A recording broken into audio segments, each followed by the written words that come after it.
Assalamualaikum warahmatullahi wabarakatuh. Hello, my name is Reina Putri Eka Lestari, NPM 21125453. I made this video to fulfill an assessment for Islamic Education Study Course, and supervisor was Mr. Muhammad Miftah Arif, MPD. Nah, dalam video ini saya akan menjelaskan materi sejarah pendidikan Islam mengenai lembaga pendidikan Islam, yang mana di dalamnya ada keluarga, sekolah, dan masyarakat.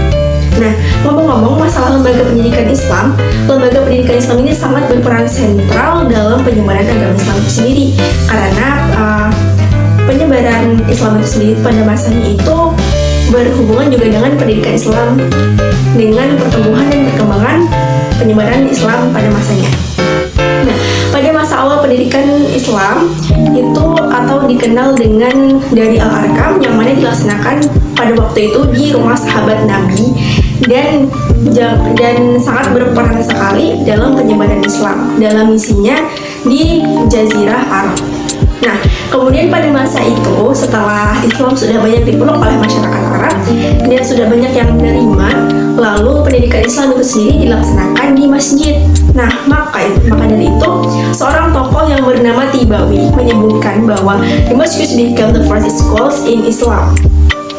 Nah, sementara itu juga para sejarah pendidikan Islam itu juga meneliti bahwa pendidikan Islam itu sendiri terbentuk bersamaan dengan lahirnya madrasah. Nah, namun juga seorang tokoh yang bernama Fazlur Rahman menyebutkan bahwa lembaga pendidikan Islam sebelum madrasah itu ada kutab, ada halaqah, perpustakaan, dan juga bait al-hikmah. Nah, namun dalam hal ini juga masih timbul beberapa pandangan mengenai lahirnya pendidikan Islam, seperti pesantren misalnya. Nah, memasuki materi yang pertama adalah pengertian lembaga pendidikan Islam. Nah, apa sih lembaga itu? Lembaga secara bahasa adalah suatu badan atau organisasi.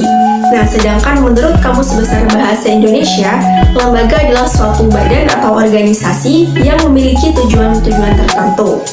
Yang mana badan atau organisasi ini adalah lembaga yang terdiri dari sekelompok orang yang memikul beban pendidikan kepada peserta didik untuk menjalankan misinya, yaitu misi dari badan atau organisasi tersebut.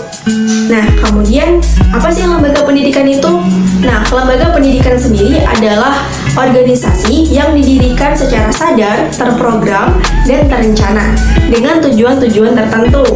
Nah, organisasi atau lembaga inilah yang menjadi wadah bagi peserta didik untuk meningkatkan, menumbuhkan, serta mengembangkan bakat dan minat bakatnya, entah itu secara kognitif, psikomotorik, maupun afektif, melalui proses pembelajaran dalam lembaga tersebut. Dan aktivitas yang dilaksanakan dalam organisasi ini pun juga yang meliputi bidang pendidikan. Jadi, lembaga pendidikan Islam sendiri itu apa sih? An Islamic educational institution is institution or place where the educational process take place.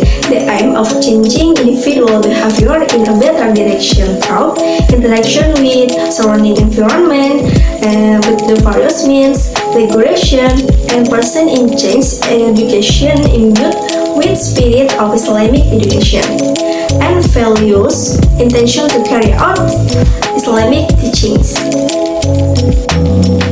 Selanjutnya adalah macam-macam lembaga pendidikan Islam.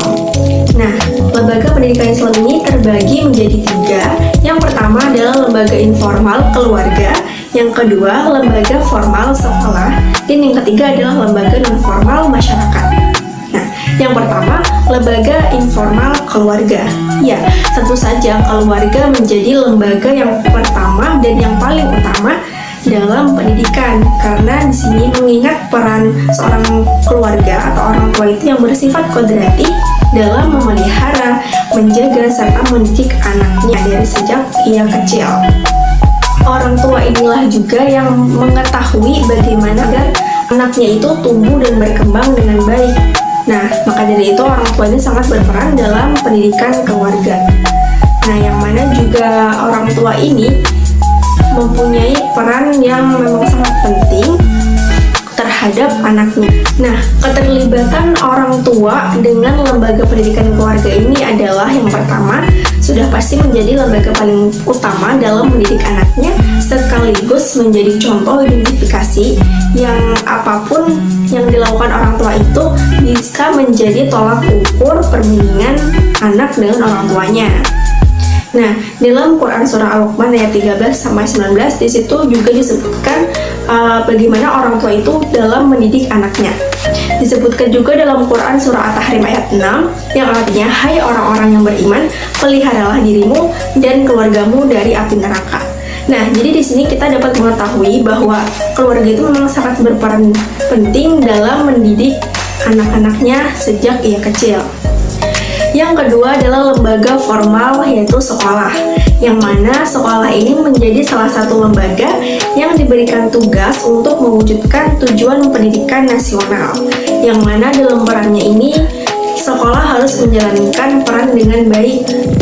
Nah, dan sekolah ini menjadi lembaga formal karena ketika kita masuk ke suatu lembaga sekolah ini, saat sudah lulus itu kita mendapatkan ijazah. Nah, yang mana ijazah ini berguna atau berfungsi sebagai syarat untuk melanjutkan pendidikan ke jenjang yang lebih tinggi lagi. Makanya sekolah ini disebut sebagai lembaga formal.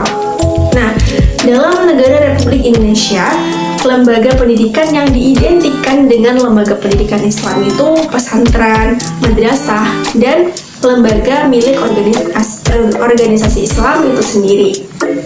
Nah, kemudian sudah banyak kita temui di daerah kita seperti pesantren atau madrasah-madrasah yang sudah sangat banyak dibangun dan didirikan. Nah, ini menunjukkan bahwa Islam itu memiliki eksistensi dan perkembangan yang sangat baik. Kemudian seperti pesantren yang sudah kita temui sekarang itu banyak pesantren yang dilaksanakan dengan sistem boarding school, yang mana ada pelajaran umum dan pelajaran agama Islam itu sendiri. Nah, ini menunjukkan bahwa pendidikan Islam itu memang sangat penting.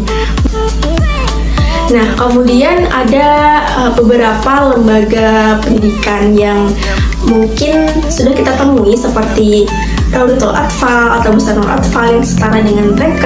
Kemudian ada Madrasah Ibtidaiyah yang sederajat dengan SD, ada Madrasah Tsanawiyah yang sederajat dengan SMP. Kemudian ada Madrasah Aliyah yang sederajat dengan SMA, dan ada pun perguruan tinggi lembaga pendidikan Islam ini seperti STAIN, YAIN, dan UIN. Nah, yang terakhir adalah lembaga pendidikan non-formal masyarakat. Nah, lembaga pendidikan masyarakat ini merupakan lembaga pendidikan atau disebut sebagai pilar ketiga dari lembaga pendidikan Islam, yang mana setelah adanya pendidikan keluarga dan pendidikan sekolah. Nah, disebut sebagai pendidikan non-formal karena dilaksanakan di luar jalur pendidikan formal dan dilaksanakan di lingkungan masyarakat. Nah, dalam pasal 21 ayat 1 menyatakan bahwa pendidikan diniyah non-formal diselenggarakan dalam bentuk pengajian kitab, majelis taklim, pendidikan Al-Quran, diniyah taklimiyah, atau bentuk lain yang sejenisnya. Nah, pendidikan non-formal ini pun juga teratur, tetapi ia tidak mengikuti peraturan-peraturan yang tetap. Seperti yang sudah kita banyak temui sekarang, terutama di daerah Martapura, yang mana di sini banyak sekali majelis-majelis taklim yang dilaksanakan. Nah, ada gurunya, ada kitabnya, namun ia tidak mengikuti peraturan-peraturan tetap, yang mana ketika gurunya sedang umroh, maka pengajian diliburkan dan pelajarannya pun juga berbeda dengan pendidikan formal yang ada di sekolah. Itulah beberapa lembaga-lembaga pendidikan Islam yang sudah saya jelaskan tadi. Mungkin ini yang dapat saya sampaikan dalam video ini. Semoga bermanfaat untuk kita semua. Wassalamualaikum warahmatullahi wabarakatuh.